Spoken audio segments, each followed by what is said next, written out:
नमस्कार, मी Lalita Bhosale. English grammar series number 5 day 4 tense या चॅप्टरबद्दल आपण शिकत आहोत. मागच्या 3 ते 4 व्हिडिओ दरम्यान आपण टेन्समधील टेन्सचे सिंपल टेन्स, कंटिन्युअस टेन्स आणि परफेक्ट टेन्स शिकून घेतला आहे. तरी त्यात अजून एक टेन्स आपल्याला शिकायचा आहे, तो म्हणजे द परफेक्ट कंटिन्युअस टेन्स, पूर्ण अपूर्ण काळ. यात पूर्ण अपूर्ण काळ या वाक्यामध्येच एक संभ्रम आहे. पूर्ण आणि अपूर्ण दोघं कसे? तर जी क्रिया ही भूतकाळापासून चालत आलेली आहे आणि ती भविष्यकाळात सुद्धा चालू राहणार आहे, यालाच पूर्ण अपूर्ण काळ असं म्हणतात. मग तो पूर्ण अपूर्ण वर्तमान काळ असू शकतो, अपूर्ण भविष्यकाळ असू शकतो, पूर्ण अपूर्ण भविष्यकाळ असू शकतो. तर आता हे काय असतं नेमकं, याची उदाहरणं कसे, हे सगळं आज आपल्याला जाणून घ्यायचं आहे. चला तर मग व्हिडिओला सुरुवात करूया. द परफेक्ट कंटिन्युअस टेन्स हा चार्ट आहे पूर्ण अपूर्ण वर्तमान काळाचा, पूर्ण अपूर्ण भूतकाळाचा आणि पूर्ण अपूर्ण भविष्यकाळाचा. चला तर मग चार्ट समजून घेऊयात. प्रमाणे आपण 8 कर्त्यांचा उपयोग करतो. I, we, you, he, she, it, they.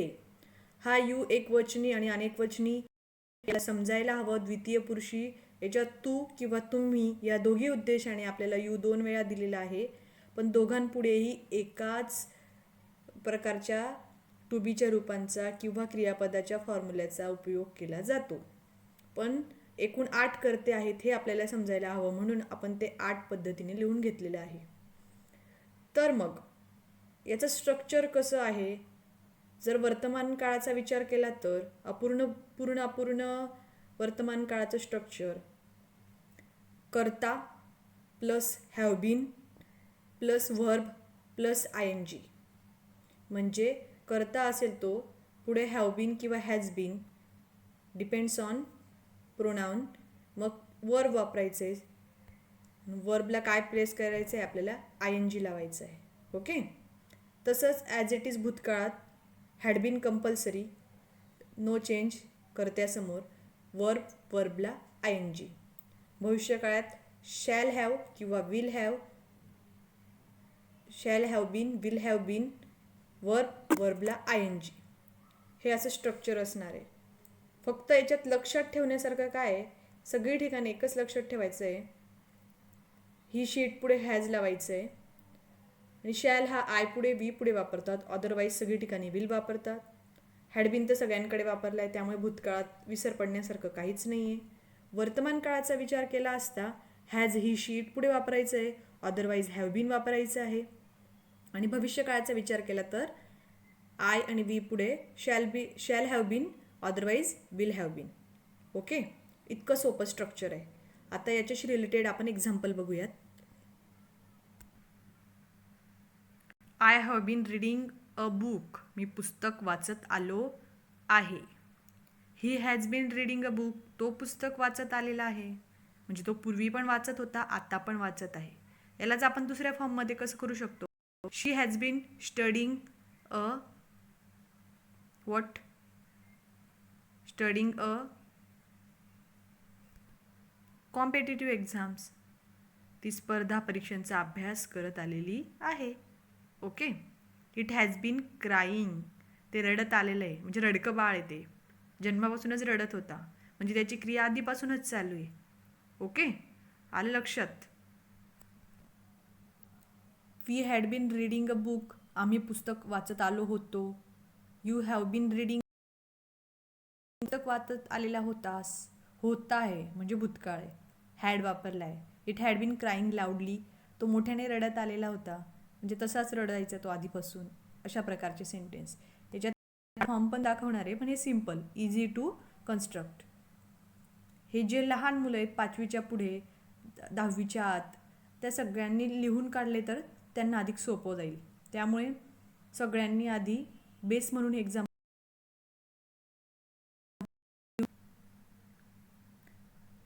Future perfect continuous tense. I shall have been reading a book. मी पुस्तक वाचत आलेलं असेन. जर मी आज तुमच्याजवळून पुस्तक घेऊन गेलो तर मग मी काय सांगेल? I shall have been reading a book tomorrow. मी पुस्तक आलेलं असेल म्हणजे आजपासून मी वाचतोय तर मी उद्यापर्यंत वाचेन. He will have been reading a book. तो पुस्तक वाचत आलेला असेल. It will have been crying loudly. तो मोठ्याने रडत आलेला असेल म्हणजे त्याचं काहीतरी असं होईल, राग येईल, तो रडेल सांगणारा सेंटेन्स. हे एक वाक्य कशाशी रिलेटेड आपण यूज करू शकतो? जर आपल्याला एखादी घर खरेदी करायचं आहे, त्या घरात आपण राहणार असू, त्या बाबतीत सांगायचं आहे तर तो भविष्यकाळ आहे. भविष्यकाळात आपण राहू याबाबत आपल्याला शाश्वती आहे. अशा प्रकारचा सेंटेन्स सांगायला आपण या फ्युचर परफेक्ट कंटिन्युअस टेन्सचा यूज करू शकतो. Exercise A. Complete the following sentence using present continuous form of the verb. कोणते फॉर्म वापरायचे आहे? Present continuous, present perfect continuous. Okay. म्हणजे हॅव बीन, हॅज बीन आणि वर्बला आय एन जी. आय पुढे काय वापरतो आपण? Have been. लर्नला I N G, learning. I have been learning English for 3 years. We पुढे काय वापरतो आपण? हॅव. फक्त ही शीट पुढे हॅज वापरायचं, एवढं लक्षात ठेवायचं आहे. We have been living. पण आता लिव्हिंग या शब्दापुढे आपण आय एन जी कधी वापरायचा, कधी नाही वापरायचा हा रूल पण समजून घेणार आहोत. लिव्हला ॲज इट इज आपण लिव्ह ठेवलं तरी चालेल. We have been live in Nagpur since 2007 आणि लिव्हिंग वापरलं तरी चालेल. मोहन, ही शी इट पैकी आहे तो मोहन, म्हणून Mohan has been reading a novel for 2 weeks. Neela, she येती. Neela has been reading that book for 2 hours. 2 तासापासून नीला काय करते? ते पुस्तक वाचते. Mohan has reading a novel for 2 weeks. Mohan 2 आठवड्यापासून तो कादंबरी नॉवेल वाचतोय. I have been learning English for 3 years. मी 3 वर्षापासून इंग्लिश शिकतोय. ओके. आणि आय पुढे पण as it is have been. I have been swimming. पुढे complete the following sentence using the past perfect continuous tense. Past perfect continuous. It means everywhere had been verb plus ing. Kamla had been reading. Mr. Patil had been teaching. The children had been playing. My grandfather had been growing. We had been living. Living च्या ऐवजी live पण use करू शकतो. We had been live. Okay? It's very easy. Last, complete the following sentence using the future continuous tense forms of the verb given in the blank. Future continuous, future perfect continuous. Okay. Shall have been, will have been. I आणि we पुढे shall otherwise will. इथे I we कुठेच करता दिसत नाहीये तर सगळीकडे will have been असणार आहे. इतकं इझी. फार्मर, तो फार्मर म्हणजे ही. लफिंग. द स्टुडंट्स अनेक वचनी म्हणजे दे पुढे विल वापरतो आपण. The students will have been learning. The blind singer म्हणजे आंधळा गायक, तो म्हणून तो पुढे काय वापरतो आपण? Will have been singing.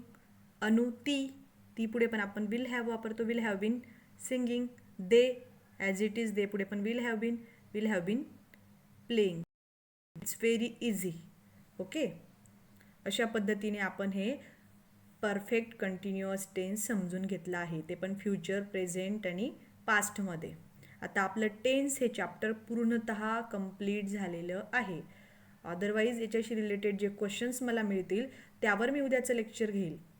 नाहीतर उद्या एखादी मोटिवेशनल स्पीच म्हणून किंवा मोटिवेशनल थॉट्स म्हणून आपण एखादी लेक्चर घेऊयात. आजचं लेक्चर तुम्हाला कसं वाटलं?